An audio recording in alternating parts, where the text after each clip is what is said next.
Hello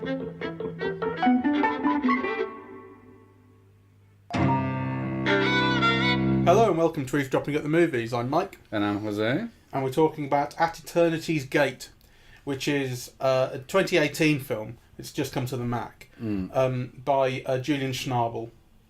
And it's about the last sort of period of Vincent van Gogh's life. Yes. As his brother pronounces it. Everyone in England just goes, Vincent van Gogh. Okay. But that's wrong. Right. Vincent van Gogh. Vincent van Gogh is played by Willem Dafoe. Yes, who's great. Who is great. His brother Theo is played by Rupert Friend. A priest a little later on in the film is played by Mads Mikkelsen. There's a doctor. One of the film recreates various paintings that Van Gogh did, and the doctor that appears in one of them is played by Matthew Amalric. Yes. Who previously appeared in The Diving Bell and the Butterfly. Yes. As John Doe, the main character, that was directed by Julian Schnabel. The story follows Van Gogh in his last years of life. He goes to Arles in the south of France on the advice of Paul Gauguin, and he doesn't really get along with many of the people there. They kind of find him crazy, and he drinks too much. There are a couple of people who he's kind of friends with, but essentially he is only happy when he's painting. I'd say he's only calm when he's painting, and he has these philosophies around painting that he talks about having to get a painting done as quickly as possible. A text, an intertitle right at the end of the film says that in the 80 days he spent there, he did 75 paintings, which seems like a lot. Yes. You know, he takes this blank book that's given to him by a woman there and fills it with drawings almost immediately. You get the impression he's just sketching and sketching and sketching, and he's kind of alive when he's in nature. Yes. Anyway, I didn't like it. Let's get to the crux of it, really. So I thought it's a film that it's divided into 4 sections. Each begins with darkness, and you have Willem Dafoe speaking, and you know, and that introduces each sector of the film. I think in the first, sector, kind of he says, "Oh, I paint." Well, why do you paint, right? Kind of, I have to, well, why? Or something like that, right? Like, so, and I don't like the thesis that the film puts out. So ostensibly, the myth, or what we've known about Van Gogh until now, is that he shot himself, that he committed suicide. But, this new film puts out the theory that in fact he was shot. And by 2 young boys. And the film has, I think, a very despicable view, that everyone was against Van Gogh, and that the ordinary peasants that he lived with were uncouth, uncomprehending savages that taunted and tortured him, which I've not seen before in any of the other treatments of Van Gogh's life, and there are so many, and which I do find actually kind of like despicable. It's a really snooty cosmopolitan view that kind of civilization only exists in centers of culture, and that everywhere else is kind of scary and brutish and thuggish. I really despise that. Yeah, I can see what you mean. The film also doesn't have the most positive attitude towards the city, though, either, because it's certainly on Van Gogh's side the whole way through, and Van Gogh is someone who doesn't get along with the city. He needs to be in nature. But I think Gauguin's whole discussion is about the city. So I think what we see in the city is the art establishment, and the art establishment is seen as despicable as well. So on the one hand, the art establishment is despicable, and then kind of small town provincials are seen as brutish and thuggish and incomprehending. That only really leaves kind of his brother, and the family and Gauguin, right? Those are kind of the only and just his own mind, his interior self. There's all this talk about the way I see the world and the vision I can bring to people. And which I don't think, none of that I think comes across as self-important on the side of Vincent van Gogh. I think he's quite a sympathetically rendered character, but I can see what you mean about the world that is built around him is entirely unsympathetic. It's a very narrow view of the world, and it's with a very inflated sense of the artist's role in it, and the role of art, and also with no concessions to the spectator. Like, so some images and so on were very beautiful, and I thought, this would be great in an installation, but in a 2-hour movie where half of the screen is blurred throughout, right, where it's a mobile camera with no suspension that's just wobbling and wobbling and wobbling and wobbling. The combination of the camera constantly wobbling, and actually, that third of the bottom of the screen that was always out of focus. Well, not always, but a lot of it. There are lots of most of the time. No, not most of the time either, but there are significant portions of the film, I think, particularly when you're supposed to be seeing things from literally Van Gogh's POV. But I think it's like a split diopter or just a digitally added effect where the bottom half of the screen is blurred out, like you're looking through tears. Yes. And I didn't like that either. I hated that. And then the bloody fucking lens flare. So the combination of the camera constantly wobbling, the third of the screen, or the bottom of the screen being blurred, and the lens flare, I just thought, like, come on, like. Yeah, have pity on the fucking audience. Dropping the colour out at one point for some reason to emphasise the texture of the painting, I guess. Or dropping the sound out. I didn't like the use of music either. There's this really dull, annoying, plinky plonky piano music that comes in and then just stops. Yes. And it's just abrupt, and you don't feel the purpose to it. I did like some of the camera work. Forgetting the effects that were kind of applied to it, the blurring and the lens flare and all that sort of stuff. I did like some of the camera work. Very early on, it's incredibly shaky, and you're actually there's that one conversation between Gauguin and Van Gogh in Paris, and the camera's getting right up into their faces, and it's moving around, and it's actually primarily done in a long take, where the camera's constantly moving, and kind of intruding on them. And I thought, this is kind of it's obviously it's incredibly noticeable. And almost distracting, but there was a texture that it was bringing out that I thought was quite interesting. And then when it calms down, which it does, when he starts painting his boots, I thought, this is kind of interesting. And I know what you mean about the shaky cam, but I do think it calmed down. There are really nicely composed or nicely captured things. I think some of the stuff in the first third of the film where he's first in Arles and he's exploring the countryside and he's painting and he's happy and it's sunny and the light is incredible. Yes, and there the are way it's beautiful captured is images. and there are some really nicely composed images. There are, but I think as a movie it sucks. Yeah. I think it really kind of makes no concession to a spectator, and to someone being in a cinema for 2 hours with this thing juggling in front of your eyes. I mean, I thought it was just pitiless.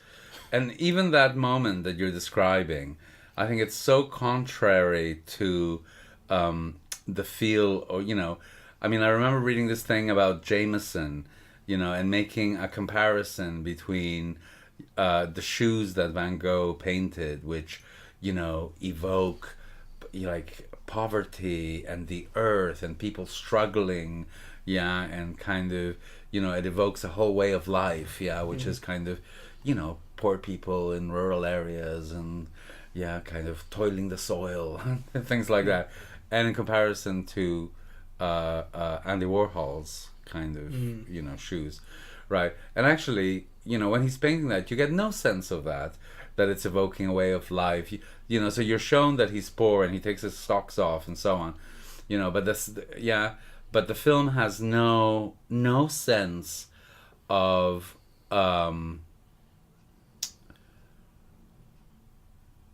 texture or relationships or any kind of sympathy for the people who have that way of life that he enjoys for so long. I mean, he chooses to be there and he chooses to be with those people in that place, and I think kind of to make them so unsympathetic really bothered me.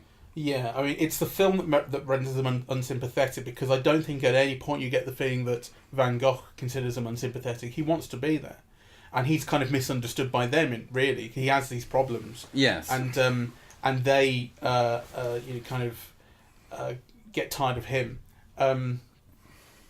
The thing you mentioned about why he paints the boots and that kind of thing, I do get. I mean, he does seem to just paint them just because they're there. yes, That's the way it's portrayed in the film. But also the use of the camera in that scene. This is what I was talking about. The shaky cam calming down at that point. That when he gets into that room for the first time, it's crazy. The wind's going and the camera's moving around, and it's incredibly shaky and close up and moving. And you kind of feel like if you just watched what was happening on a tripod, like nothing's really happening. He's just sitting there. It's the camera movement that is conveying this his unhappiness, turmoil, inner state. And then that. when he starts painting, it calms down immediately. I get that, You know, but so to me, that's all paced wrong. Because, you do have to consider the audience, right? So, kind of, a better filmmaker, would have measured those things and would have paced them, right? And would have timed them. They would have had kind of a rhythm and a rationale, right? So that, kind of those moments of internal turmoil, which are kind of externalized through that wobbly camera, would communicate something, and then kind of you return to a different view or to an objective view. But this is kind of almost all kind of, a subjective experience, and it's kind of very unpleasant to watch. I kind of know what you mean, but I do disagree. I don't think it's nearly as unpleasant to watch as you're suggesting. Well, what's for me? Well, no, absolutely. I mean, that's the difference in point of view. Yes. I didn't find that. I do think it's doing it's basically a film school thing it's doing at the start, where it's like, let's make this as shaky as possible and put the camera right up close because we can. Okay. But I do think that once that painting begins, it really does calm down. And although the camera remains mobile almost throughout, I mean, there's that conversation scene between him and the one doctor where it is tripod mounted, but for the most part, it is always being kind of shoulder mounted, this camera. But it's never that shaky again. Well, I don't think it's ever emphasising that shakiness again, really. Well, there's that one conversation between him and Teo on the bed where it's actually moving very smoothly and subtly, even though it is still getting quite expressively kind of close up to faces and pulling back out again. Yeah. Well, those moments were better, So, I mean, yeah, it's probably true that it's not as wobbly ever in the film again since the beginning, but it is also continues to be wobbly. Mm. Like, it is kind of, there's no steady cam, there's no steady in the mobile cam, and it's just kind of very wearying to watch. Or I found it so.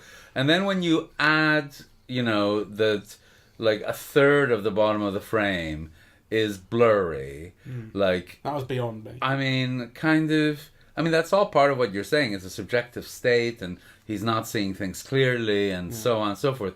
But come on, like, you find a better way of expressing that. I mean, you said at the beginning that was very film schooly. I thought the whole film was very film schooly. Yeah, I agree with that overall. I think it is. I think there are moments of incredible visual beauty in it. There are. And I think some of that stuff in the first third half of the film is actually worth seeing on its own.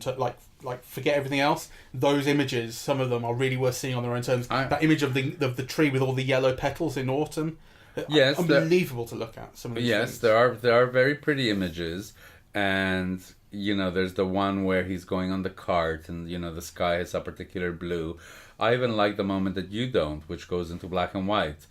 Because I kind of liked it, but that's a moment where you see what's in his head, and that actually, in black and white, the paintings in the canvas, the trees in the canvas resemble the trees, Yeah, because that's the point where Gauguin has decried his painting, Van Gogh painting, saying you put so much paint on the canvas, it's practically sculpture, what you're doing. And then cut to, he's out in nature painting these trees, and he's applying loads and loads of paint to the canvas. It goes to black and white, and you really get the sense with the colour gone. It really highlights the dimensionality, the third dimensionality of the painting. Yeah, and I think it's kind of incredible. It looks, very much true to nature. So you can see the idea behind all of that stuff, but it also feels like I said, had it been a 10-minute installation that you could walk through at your own pace or whatever, fine, right? But I think kind of as a movie, I didn't like it. And actually, it kind of, so much about it annoyed me. So I do think that its view of people, is despicable. It is very much a metropolitan elite, to use that term, view of, rural people. It despises them. The film despises them, which is absolutely objectionable. So I hated that about it. And I also hated the fact that because, he is who he is in the art world, he's got the cast that he's got, So, I mean, it's an amazing cast. Oh, Schnabel, you mean, because of his position? Yes. Yeah. So you have kind of, Mackelson and Oscar Isaac and Aurillac and Emmanuel Signa, whatever her name is. Yeah. It's an amazing all-star cast, really, And actually, obviously, in a sense, that's to be welcome, but kind of, that those people are in this kind of project because of who he is in the art world, really. So there's something very film schooly as well about the way that Willem Dafoe acts. Although I think he's really, really good. He's great. I think actually this is it's the best I've seen him in. He's transparent, really, and he's got no ego, and he really resembles Van Gogh. Yeah, he really does. There are points where it's that shot I mentioned where he's talking to the doctor, and it's on a tripod for once, and he's looking straight down the barrel. And he's just cut his ear off. Yes. And you see the bandage and the hat. And it's identical to that image. Yes, that famous self-portrait. There are moments like that. But there is that one point, it's fairly early on in Arles, where he's running around a field and he lies on the ground and crumbles dirt into his face. And I'm like, just cut your ear off already. And then the film cops out after cutting his ear off. It cuts to black and says, and then I cut my ear off. Yeah. And then wake up and he's got a bandage. That really wound me up. That's why I was there. I felt it was torture. Actually, I kept looking at my watch every 15 minutes. I noticed that. Yeah. So we discussed just before it started that we both really, really liked Diving Bell and the Butterfly. Yes. Which is a previous Schnabel film. Where it has some kind of visual similarities. It has a very shaky camera because it's all done, or apart from flashbacks in it, it's all done as a point of view of this real guy, Jean-Dominique Bauby, who was a magazine editor, who he got in an accident and suffered from locked-in syndrome, where he could only move his eyes and I think blink. That was it. And so he had to learn to communicate with a board that people would read out letters from him and blink, and so you see the whole thing from his perspective. Blinking is done really slowly, and the whole screen goes to black, and things are constantly coming in and out of focus and things. It was an amazing experience. It was a really visceral experience, I think, to watch. And I think I haven't seen it since it was at the cinema maybe 10 years ago, but I think that film was kind of a masterpiece. Yes. I remember thinking so as well. Though now it's been a while since I've seen it. He also did Before Night Falls, so he's obviously very good with actors. I mean, he does get amazing performances from them. But the other thing was, while we agreed that we really liked Diving Bell and the Butterfly, we also said there's like a 70% plus chance that this film's going to be rubbish. Yes. And I think we just kind of both share a prejudice to some degree that Julian Schnabel is someone who thinks a lot of himself and isn't really a filmmaker. Yes, that would be my view. Despite the fact he's made at least one very good film in the past. Well, I think all of his films are interesting. Like Before Night Falls is interesting, but I also think they're very difficult to like, And this one, I really do think it's almost verging on offensive. I mean, who are you doing this for? Who do you think is your audience? And who do you think you are?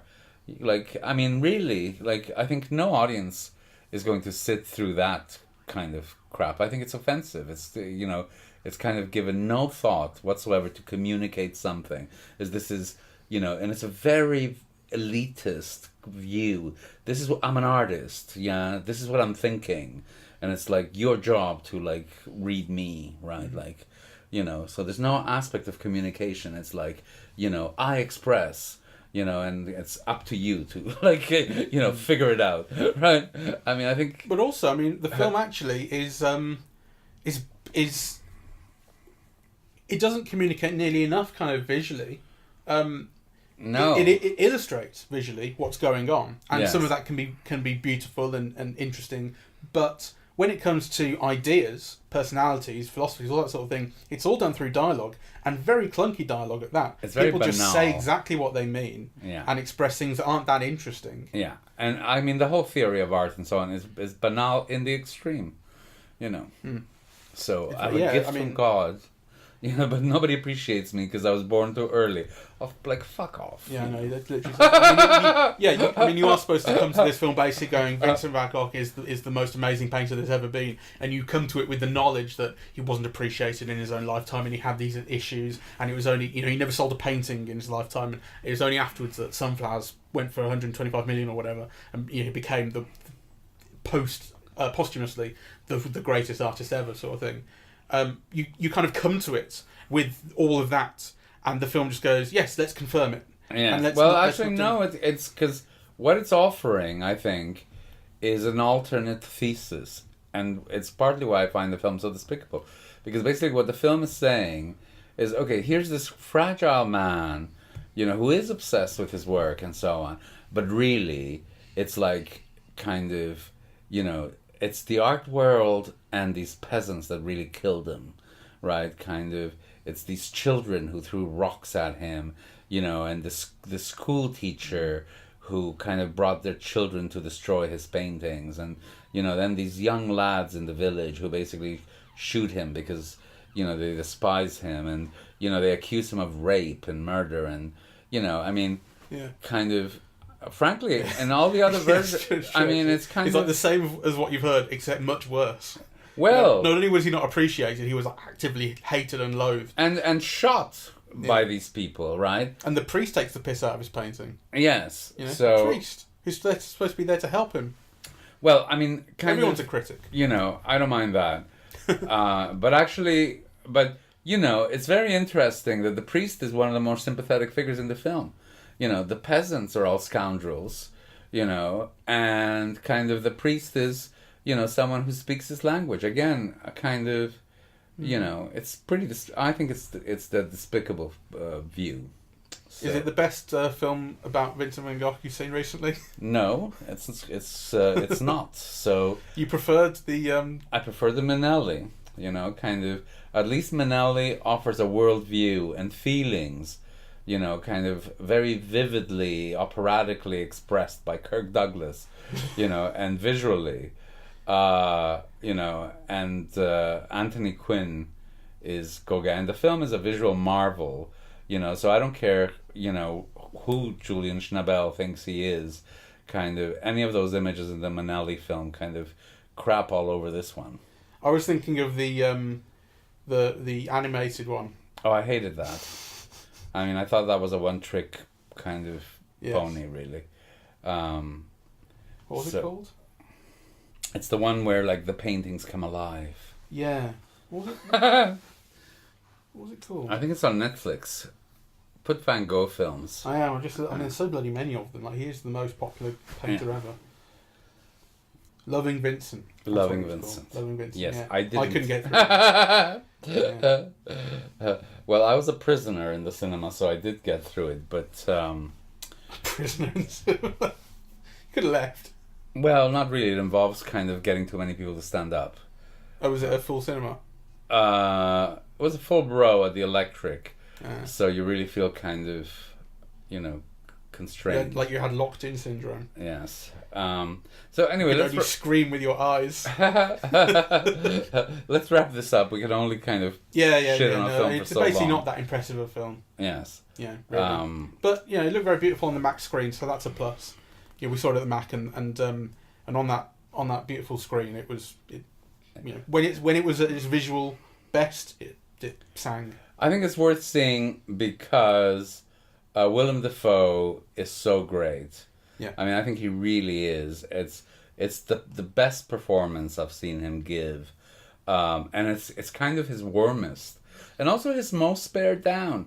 Because I thought, oh my God, kind of, if you think of what Kirk Douglas and how operatic like his performance is, in the Manelli film, what's Willem Dafoe going to do, right? And actually, it was a very pared down kind of performance. It was he was great. It's lived in and it feels authentic. And yes, it's a really good performance. Initially, when I was getting into the swing of things, as I say, I found it kind of film schooling. I thought, oh, I missed the Green Goblin, but as the film develops and in the context of everything else around him, he is obviously the most sympathetic character going. But the reason why Dafoe is great is because actually he's asked to express quite a variety of emotion, and he does so very openly, very simply.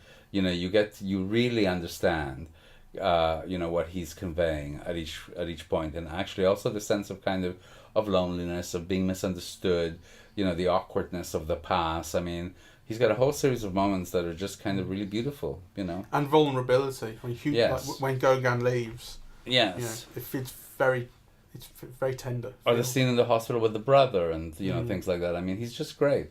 Yeah. He needs people. A kind of a really pretentious film, with a horrible view of people, that nonetheless offers a context for a truly great performance by Willem Dafoe. Yeah, fair enough. Bye. So we are eavesdropping at the movies, and we are on iTunes, SoundCloud, and YouTube. On social media, we're on Facebook and Twitter at Eavesdrop Movies, and the website is eavesdroppingatthemovies.com. Thank you very much. Cheerio.